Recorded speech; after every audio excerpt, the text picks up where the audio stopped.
할렐루야. 늘 평안하시길 주의 이름으로 축원합니다. 경제적으로나 또 정치적으로나 사회적으로나 불안정하고 소망이 보이지 않지만 여러분은 늘 믿음으로 주님 안에서 평안하시길 다시 한번 주의 이름으로 축원합니다. 세상은 본래 불안하고 염려되는 일이 많습니다. 팬데믹과 경제 불안을 경험하는 요즘만의 그런 것이 아니라 미국은 이미 많은 사람이 불안장애라는 것을 경험하고 있다고 하는데요. 미국 불안증 및 우울증 협회 ADA에 따르면은 불안장애를 겪는 미국 성인이 무려 연평균 4천만 명이나 된다고 합니다. 굉장히 많은 숫자이죠. 별로 놀라지도 않네요. 이게 미성인의 16% 정도 되는 수치인데 엄청나죠. 불안장애라는 것은 정신질환의 하나인데요. 다양한 형태의 비정상적 병적인 불안과 공포로 인해서 일상생활에까지 장애를 일으키는 정신질환을 통칭하고 있습니다. 사실 불안과 공포는 정상적인 정서 반응이죠. 그래서 우리 정상적인 사람들도 누구나 이런 불안과 공포를 언제든지 가질 수 있는데, 그러나 이것이 정상적인 범위를 넘어서면 큰 문제가 된다는 것입니다. 정신적 고통은 물론 신체적인 증상까지도 초래하면서 정상 생활이 어려워진다는 것인데요. 쉽게 말하자면 불안장애는 이런 것입니다. 여러분 들어보시고 한번 여러분을 점검해 보시기 바랍니다. 내 주변에 누군가 코로나에 감염되었다는 소식을 들으면 혹시 나도 걸리지 않을까 불안해하죠. 그래서 주변 사람들을 멀리하게 되는데 밖에도 못 나가는 경우가 있습니다. 마트에도 못 나가고 직장도 못 나가고 집에만 있는 경우가 있는데, 그렇게 집에만 오래 있다 보면 어떻게 됩니까? 비정상적인 불안이 생긴다는 겁니다. 그래서 코로나라는 말만 들어도 걱정하고 불안에 떨면서 아무 일도 하지 못하게 된다는 것인데, 이것이 바로 불안장애라는 것입니다. 혹시 이런 분들이 계시지는 않습니까? 대학을 가기 위해서 SAT를 보는 학생들이 시험을 보기 전에 불안한 것은 당연한 것이지요. 그러나 시험을 준비할 수 없을 정도로 불안해하거나 또 시험이 끝났는데도 여전히 불안해하면서 다음에 치를 시험에 대해서도 불안감을 떨쳐버리지 못하고 있다면 어떻게 되겠습니까? 이런 병적인 불안이 6개월 이상 지속되면서 심리적으로 육체적으로 고통이 동반되고, 그래서 정상적인 생활이 힘들어진다면 그것이 불안장애라는 것입니다. 그러면요, 잠도 잘 못 자고 또 너무 예민해져서 자꾸 깜짝깜짝 놀라고 사소한 일에도 지나치게 염려하고 무슨 일이든지 간에 집중하기 어렵고 마음이 늘 불안하고 초조하다고 하는데요. 쉽게 피로하고 근육이 경직되고 긴장되고 호흡이 빨라지거나 가슴이 두근두근거리고 심장박동이 빨라지고 자신도 모르게 얼굴을 자꾸 찌푸린다는 겁니다. 그런 분들이 계십니까? 큰일 났네요. 팬데믹으로 인해서 이런 불안 장애자들이 더 증가하고 있다는 것인데요. 어떻게 해야 될까요? 약으로 치료해야 될까요? 그러나 성도 여러분, 요한일서 5장 4절은 세상을 이기는 승리는 이것이니 우리의 믿음이니라 그랬어요. 성도는 반드시 믿음으로 불안을 이겨낼 수 있어야 할 줄로 믿습니다. 우리는 강한 믿음을 가져야 되는 것입니다. 근심을 이기는 가장 확실한 방법은 강한 믿음입니다. 그냥 믿음이 아니라 강한 믿음입니다. 우리 믿음이 강해야 근심의 문제를 해결할 수가 있다는 겁니다. 성도의 불안은요, 그러므로 믿음이 약해졌다는 증거가 되는 것입니다. 그래서 성도는 근심이 많아지면 반드시 자신의 믿음 상태를 점검해 봐야 하는 겁니다. 그렇다면 오늘 여러분의 믿음 상태는 어떠하다고 생각하십니까? 여러분, 아무리 세상이 여러분에게 불안감을 준다 하더라도 여러분은 늘 강한 믿음을 지키심으로 그 모든 불안을 이겨낼 수 있는 승리의 성도들이 되시기를 주님의 이름으로 축원합니다. 오늘 시편 43편의 시인은 분명 믿음이 연약해짐으로 불안에 떨고 있음을 알 수가 있는데요. 오늘날 우리의 불안도 믿음에 연약함에서 비롯되는 것입니다. 그러므로 5절은 말합니다. 내 영혼아 네가 어찌하여 낙심하며 어찌하여 내 속에서 불안해하는가. 그렇다면 어떻게 해야 할까요? 그러나 그에게 들리는 충고는 무엇입니까? 너는 하나님께 소망을 두라. 그가 나타나 도우심으로 말미암아 내 하나님을 여전히 찬송하리로다 라는 것이죠. 지난 주일 저는 이 말씀이 주님의 책망과 같은 것이라고 말씀을 드렸는데요. 그렇죠, 여러분. 그렇다면 왜 주님이 책망하시겠습니까? 우리 주님은 진정 우리의 소망이시기 때문이라는 것이고, 그 소망이 되신 우리 주님은 언제나 우리와 함께 하시기 때문이라는 것입니다. 그러므로 우리의 문제를 우리가 해결하는 것 같지만 사실 우리가 해결하는 것이 아니고 주님이 도와주신다는 것입니다. 믿으십니까? 여러분의 모든 문제를 주님이 도와주실 줄로 믿습니다. 믿음을 가지라는 겁니다. 그러므로 이 믿음이 약해질 때마다 우리는 마음이 불안해지고 흔들리게 되고 넘어지게 되고 그러는데, 주님은 우리를 반드시 책망하신다는 겁니다. 내 영혼아, 어찌하여 내 속에서 낭망하느냐, 낙심하느냐, 왜 불안해하느냐. 여러분, 이런 음성을 꼭 들으시기를 주의 이름으로 축원합니다. 그 음성을 듣고 일어나야 돼요. 현재의 상황은 아주 불안한 상황이죠. 벌써 2년여가 지난 팬데믹은 아직도 그칠 줄 모르고 있고, 금방 끝날 줄 알았던 우크라이나 전쟁도 끝이 안 보이고 있습니다. 게다가 지금은 여러 가지 복합적인 원인으로 경제 위기까지 왔는데요. 지금 재료비들이 엄청나게 올랐다고 합니다. 어떤 분이 페이스북에 올린 그 레스토랑에 포스트된 그 앞에다 붙여놓은 걸 보니까는 몇 배, 또 10여 배가 막 이렇게 올란 걸 볼 수 있어요. 재료비가요. 프라이하는 그 오일은 얼마나 올랐고, 런치박스 그것도 그런 것도 많이 올랐더라고요, 보니까요.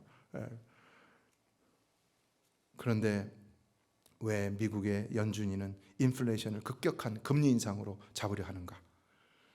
그 방법밖에 없는가? 그런데 또 경제 전문가들은 그것이 가장 좋은 방법이라고 합니다. 하지만은 국민들은 삶이 너무 힘들고 어려웠지요. 불안해지지요.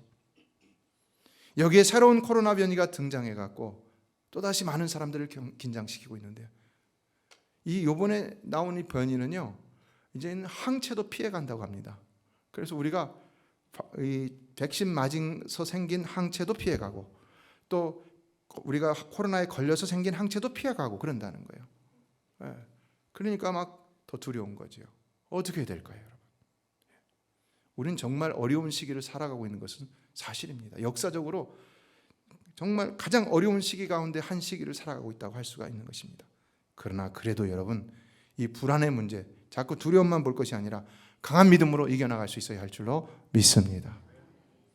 그래서 우리는요, 어떤 상황에서도 항상 생각이 강한 믿음의 생각이 되어야 되는 것이고요, 말을 한마디 하더라도 강한 믿음의 말을 해야 되는 것이고요, 행동도 강한 믿음으로 해야 되는 것입니다. 오직 믿음으로 믿습니다 하고 나갈 수 있어야 되는 것입니다. 상황이 이러니까 안 돼, 아예 안 해, 이런 게 아니라 믿습니다 하고 나갈 수 있어야 되는 것입니다. 그래야 우리의 마음부터 무너지지 않는 겁니다. 믿음은 어떤 것입니까? 본래 무엇이 눈에 보이기 때문에 갖는 것이 믿음이 아니지요. 여러분, 우리가 하나님을 믿을 때 하나님이 눈에 보이셔서 우리가 믿었습니까? 아니지요. 바울은 하나님이 은혜로 주신 선물이 바로 믿음이라고 그랬어요. 그리고 히브리서 11장 1절은 믿음은 뭐라고 그랬습니까? 바라는 것들의 실상이요, 보이지 않는 것들의 증거라고 그랬습니다. 그러니까 뭐가 보여야만 믿는 믿음은 진짜가 아니라는 겁니다. 오히려 뭐가 보이지 않을 때 믿는 믿음이 진짜라는 것이죠. 따라서 오늘 우리 눈에 보이는 상황이 팬데믹이고 불경기고 전쟁이고 또 여러 가지 답답한 상황이라 할지라도 그런 것에 우리가 집착하는 모습은 진정 믿음 있는 모습이 아니라는 것입니다. 오히려 우리는 눈에 보이지 않는 하나님을 더 굳게 믿음으로 날마다 일어나는 모든 불안에 대해서 하나님이 나와 함께 하심을 믿습니다. 하나님이 이기게 하실 줄로 믿습니다. 믿으십니까? 이런 믿음으로 승리하시길 주의 이름으로 축원합니다. 누구나 불안한 마음을 가지지 않을 수는 없습니다. 그러나 지나치게 불안하지 말라는 것입니다. 불안이라는 것도요, 긍정적인 면이 있다고 합니다. 학자들은요, 누가 성공하느냐? 불안한 사람이 성공한다고 그래요. 불안한 사람이. 기가 막히죠? 사회학자 하인츠 부데는 말합니다. 사람들은 다음 단계로 나가기 직전에 불안해한다. 불안해하니까 다음 단계로 나갈 수가 있다는 겁니다. 불안해하니까 대처하니까 그게 우리가 성장할 수가 있다는 겁니다. 우리 믿음도 마찬가지죠. 우리가 불안을 느낄 때 불안을 느낄 때 그것에 대해서 뭔가를 하기 때문에 우리 믿음이 성장해 나가는 것이죠. 여러분, 위기를 맞이했는데도 불안해하지 않으면 어떻게 될까요? 신앙의 위기를 맞았는데도 전혀 불안하지 않아요. 괜찮아. 사업의 위기를 맞았는데도 전혀 불안하지 않아요. 괜찮아, 뭐 다 될 거야. 그게 믿음일까요? 위기가 오면요, 위기의식을 느끼며 불안해하는 사람이 그 위기를 잘 믿음으로 대처하고 극복할 수가 있는 것이지요. 그래서 불안은요, 성공의 자극자가 된다 할 수 있습니다. 오늘 본문의 시인이 그런 모습을 잘 보여주고 있는데요, 그는 불안 가운데서도 주저하지 않고 하나님께 간구하며 문제 해결에 대한 확신을 갖고 일어나기 때문입니다. 먼저 2절을 보면요, 그는 대적의 압제로 인해서 아주 비통한 상황에서 하나님께 자신을 건져달라고 간절히 호소하고 있는 것을 볼 수가 있습니다. 자, 1절을 읽어보겠습니다. 시작. 하나님이여 나를 판단하시되 경건하지 아니한 나라에 대하여 내 송사를 변호하시며 간사하고 불의한 자에게서 나를 건지소서. 자, 우리가 이 구절에서 가장 먼저 주목해야 될 것은 무엇일까요? 그것은 지금 시인은 자신의 불안의 문제를 누구에게로 가져가고 있느냐, 이걸 주목해야 됩니다. 누구에게 가져가고 있습니까? 하나님께로 가져가고 있다는 것이죠. 우리는 우리의 모든 불안의 문제를 하나님께로 먼저 가져가야 된다는 것입니다. 그래야 거기서부터 해결이 시작된다는 것입니다. 지난 시간에 말씀드렸던 것처럼 그것을 사람에게로 가져가거나 혹은 많은 사람들이 오늘날은 그냥 홀로 끌어안고서 며칠을 끙끙거리면서 스스로가 해결하려고 하는 것을 볼 수가 있는데, 그러다 도리어 마음이 흔들리고 몸에 병이 생기고 그러는 것을 볼 수가 있다는 것이죠. 시간이 약이니까 시간이 지나면 다 될 거야. 그게 아니라는 거예요. 오히려 우리는 그 문제를 하나님 앞으로 가지고 나가서 부르짖을 수 있어야 한다는 것입니다. 여러분은 문제가 있을 때마다 하나님 앞에 그 문제를 가지고 나가서 부르짖는 성도가 되시길 주의 이름으로 축원합니다. 문제 위기의식을 느끼고 그것에 불안감을 느끼는 사람은요, 반드시 하나님 앞에 부르짖게 되어 있습니다. 여러분, 하나님 앞에 부르짖은 적이 언제입니까? 주여 주여 나 좀 살려주세요. 부르짖은 적이 언제입니까? 우리 교회 기도가 조용해졌어요. 부르짖는 성도가 되시길 주의 이름으로 축원합니다. 부르짖는 성도가 되시길 주의 이름으로 축원합니다. 부르짖으세요. 부르짖으세요. 성경을 보세요. 부르짖으라고 그랬어요. 너는 내게 부르짖으라. 내가 내게 응답하겠고 내가 알지 못하는 그건 일을 은밀한 일을 내게 보이리라 그랬어요. 성경은 계속해서 부르짖을 것을 얘기합니다. 시편을 보세요. 시편 기자가 얼마나 하나님 앞에 부르짖고 있습니까? 그냥 기도하지 않습니다. 부르짖습니다. 부르짖고 또 부르짖고 또 부르짖습니다. 다윗을 보세요. 정말 가장 위대한 왕, 믿음의 왕입니다. 우리가 본받아야 할 왕이죠. 그도 연약한 인간인지라 실수하고 실패한 적이 있었지만 그렇기 때문에 우리가 더 마음을 줄 수가 있는 것이죠. 그러나 그의 삶을 보세요. 얼마나 하나님 앞에 부르짖고 있습니까? 오늘 본문에서도 그의 부르짖는 모습이 보이고 있는 것을 볼 수 있는데요. 우리는요, 하나님 앞에 부르짖어야 되는 것입니다. 때로는 묵상 기도도 해야 되는 것입니다. 그러나 우리는 때로는 하나님 앞에 부르짖으며 눈물을 흘리고 cry out 할 수 있어야 한다는 것입니다. 위기가 왔는데도 답답한데도 왜 하나님 앞에 부르짖지 않습니까? 왜? 에레미야는 부르짖음으로 자신의 문제를 해결받고 결국 바벨론의 공격에도 안전하며 유다의 멸망 가운데서도 회복의 크고 은밀한 일을 선포했던 것을 볼 수가 있습니다. 출애굽기를 보면은요, 애굽 땅에서 종살이를 하던 이스라엘이 부르짖을 때 하나님이 어떻게 하십니까? 그 부르짖음을 들으셨다고 그랬어요. 그래서 모세를 세워서 그들을 구원하셨던 것을 볼 수 있습니다. 사사시대 이스라엘을 보세요. 그들이 하나님 앞에서 범죄함으로 말미암아 하나님의 심판을 받아서 고통을 당할 때에, 그래서 가나안 족속들에게 지배를 당할 때에 그들이 하나님 앞에 부르짖었다고 그랬어요. 그러나 부르짖을 때마다 하나님은 어떻게 하십니까? 응답하셔서 사사를 세우셔서 그들을 해방시켜 주시고 그들에게 평안을 주셨던 것을 볼 수가 있습니다. 여러분, 문제를 만나거든 부르짖는 성도가 되시길 주의 이름으로 축원합니다. 하나님의 마음을 어떻게 움직일 수 있습니까? 부르짖어야 한다는 겁니다. 부르짖어야 한다는 겁니다. 예, 시인은 먼저 하나님이여 나를 판단하시되라고 부르짖고 있습니다.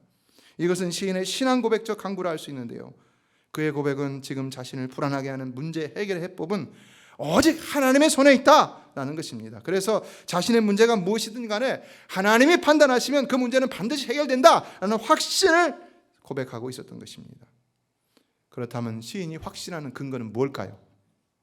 판단하다 했을 적에는 자신의 결백함과 자신의 의로움이 첫 번째 근거겠죠. 그러나 본문 전체에 나타나는 더 강조되는 것은 무엇이냐? 하나님과의 관계인 것을 볼 수가 있습니다. 다윗도 보세요. 그가 완전히 결백하고 완전히 의로운 자가 아니었지요. 그러나 하나님 왜 그와 함께 하시며 그의 간구를 들어주시고 그의 삶에 복을 주셨습니까? 뭐가 더 중요하다는 것입니까? 언제나 불완전한 우리, 완전할 수 없는 우리에게 더 중요한 것이 뭐냐? 하나님과의 관계라는 것입니다.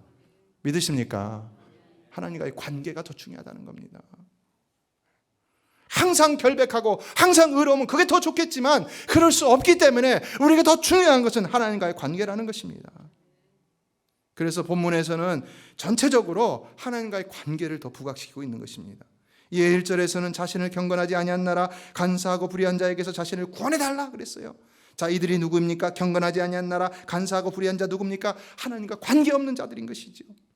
이에 2절 상반절에서는 자기가 하나님과 관계에 있다, 하나님이 누군지, 자신의 하나님은 누군지를 고백합니다. 주는 나의 힘이 되신 하나님이거든. 여러분, 하나님이 여러분의 힘이십니까? 하나님만이 여러분의 힘이 되시길 주 이름으로 축원합니다. 그런 사람이 되어야 된다는 것이요, 그런 고백으로 살아가야 된다는 겁니다. 여기 보면요, 그 다음에 나오는 말이 내가 어찌하여 나를 버리셨나이까? 이거 누구의 고백입니까? 예수님의 고백이잖아요. 십자가상에서요. 자, 그러나 여러분, 어떻게 해서 예수님이 이런 고백을 할 수 있습니까? 하나님과 친밀하니까, 아주 끊을래야 끊을 수 없는 관계에 있으니까 이런 고백을 했던 것이죠. 이 말 때문에, 이런 말들 때문에 이 시편은 메시아닉 쌈이다, 그래서 메시아적 시편이다 라고 이렇게 분류를 하기도 하는데요. 그러나 예수님이 하나님과의 밀접한 관계에서 이런 말씀을 하셨듯이 지금 시인도 하나님과의 아주 밀접한 관계에 있기 때문에 이런 탄식을 하고 있다는 것입니다. 오늘 우리도 마찬가지라는 것이죠.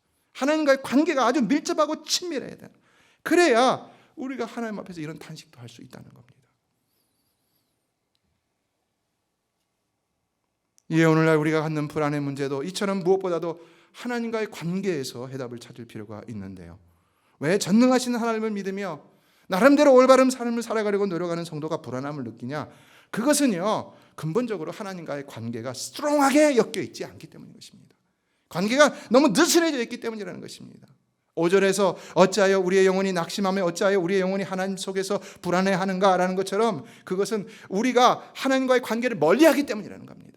예배를 멀리하고 기도를 멀리하고 말씀을 멀리하고 하나님을 늘 의식하는 삶을 멀리하고 코람데오의 삶을 멀리하고 하나님과 동행하기를 멀리하고 교회에서 예배는 드리는데 교회당에 나가면 하나님과 빠이빠이 하고 살다가 일주일 만에 돌아와서 하나님, 제가 다시 왔습니다. 네. 하나님과의 관계가 느슨한 거죠. 그러면 어려움이 오면 불안의 문제를 해결하지 못한다는 겁니다. 여러분, 하나님과의 관계가 강한 성도들 되시길 주님의 이름으로 축복합니다. 그리고 성도들과의 믿음의 관계도 강한 성도들 되시길 주의 이름으로 축복합니다. 성경은 위로 하나님과의 관계, 옆으로 성도들과의 관계, 이 두 가지를 다 강조하고 있죠. 그런데 이게 세속적인 믿음은 그것입니다. 이 하나님과의 관계를 무시하고, 아니 이 관계를 우선시하지 않고 사랑과의 관계를 더 우선시하고 이걸 더 중요하게 생각하고 이것에 너무 치중하는 삶인 것입니다. 이게 먼저 서고 그 다음에 이게 서야 되는 거예요. 여러분, 이거 혼자 설 수 있습니까? 십자가에서? 이게 서야지 이게 설 수 있는 것이죠. 믿습니까? 하나님과의 관계가 올바로 스트롱하게 서야지 성도들과의 관계 속에서도 우리가 행복을 누릴 수 있는 줄로 믿습니다. 이게 신앙생활입니다. 예, 시인은 이렇게 기도하는데요. 3절을 읽어보겠습니다. 시작. 주의 빛과 주의 진리를 보내시어 나를 인도하시고 주의 거룩한 산과 주께서 계시는 곳에 이르게 하소서. 왜 이런 간구를 드리고 있다는 것입니까? 지금 그가 불안한 가운데 가장 회복되기를 원하는 것은 바로 하나님과의 밀접하고도 친밀한 관계이기 때문이라는 것이죠. 그래서 시인은 놀랍게도 자신이 하나님의 구원을 간구하는 목적을 어디에 두고 있습니까? 고난으로부터의 해방에 두고 있습니까? 아니죠. 오직 하나님께 나아가는 일에 두고 있다는 것을 볼 수가 있죠. 그렇죠? 그래서 우리는요, 고난을 당할 때 고난에만 집착할 것이 아니라 그 고난을 허락하시는 하나님의 이유는 무엇인지를 더 찾고자 해야 하는 것입니다. 어느 큐티집에서 발췌한 이야기인데요.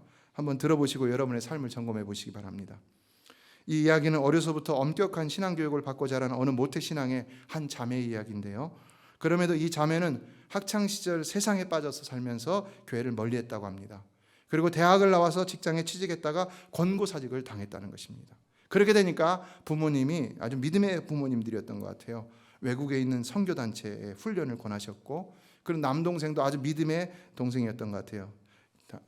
누나, 주일 예배부터 해보겠으면 좋겠어 라고 조언을 했다는 겁니다. 그래서 이 사람이 그들의 조언에 따라서 1년여의 훈련을 선교단체 회의에 나가서 선교단체에서 마치고 돌아와서 교회를 잘 다니면서 취업 준비를 했는데, 근데 스펙도 좋고 경력도 좋은데도 계속해서 입사시험에 떨어졌다는 것입니다. 그때 왜 내가 입사시험에 떨어질까? 그는 하나님을 원망하기보다도 왜 내가 그럴까라고 할 때 자신의 신앙이 기복적인 신앙이었다라는 것을 깨닫고 하나님 앞에 회개하게 됐다는 것인데요. 그 전까지는 그는 내가 이제 이런 것들을 다 하니까 다 잘 될 거야. 이제는 내가 경건 생활을 해보겠으니까 모든 거 잘 될 거야. 이렇게만 생각했다는 겁니다. 과연 그럴까요? 그러다 새로운 회사에 취직했는데 이제는 모든 사람과 잘 지내면서 인정을 받으려고 애썼다고 합니다. 그랬더니 이번에는 오히려 상사와 갈등이 생기고 또 동기들에게 무시를 당했다는 겁니다. 그렇게 되니까 그래도 좀 마음을 고쳐먹고 하나님 뜻을 깨달았습니다. 내가 이제 하나님 뜻대로 살기를 원합니다. 그리고 나아가는데 또 어려운 일이 생기니까 이제는 하나님 앞에서 신세 한탄을 하면서 불평을 하기 시작했다는 것입니다. 그리고 그렇게 곤고한 시간을 지내다 보니까 또 그가 하나님 앞에서 깨달은 것이 있다는 것인데요. 자신이 얼마나 질서에 순종이 안 되고 교만한 자인지를 깨닫게 되었다는 겁니다. 그는 무엇보다 자신을 무시하는 동기를 보며 자신 또한 가족과 믿는 친구들을 무시한 죄인임을 인정하며 회개하게 되었다는 것인데요.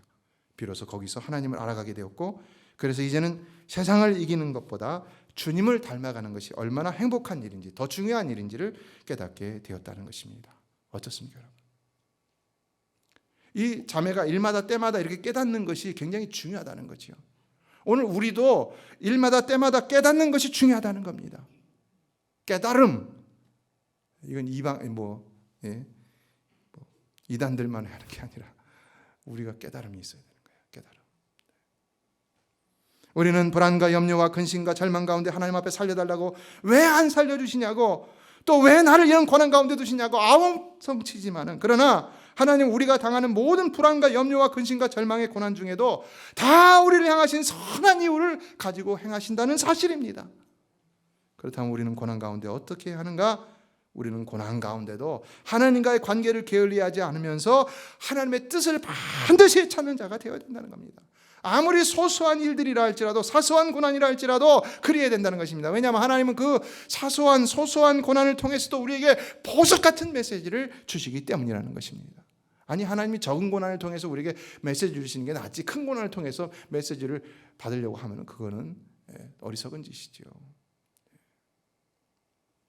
하나님이 우리에게 주시는 모든 삶의 예정 속에는 우리로 하나님을 더욱 감사하고 또 영광 돌릴 만한 금이나 명예나 물질보다 더 훨씬 더 귀중한 보석 같은 메시지가 다 담겨져 있는 것입니다.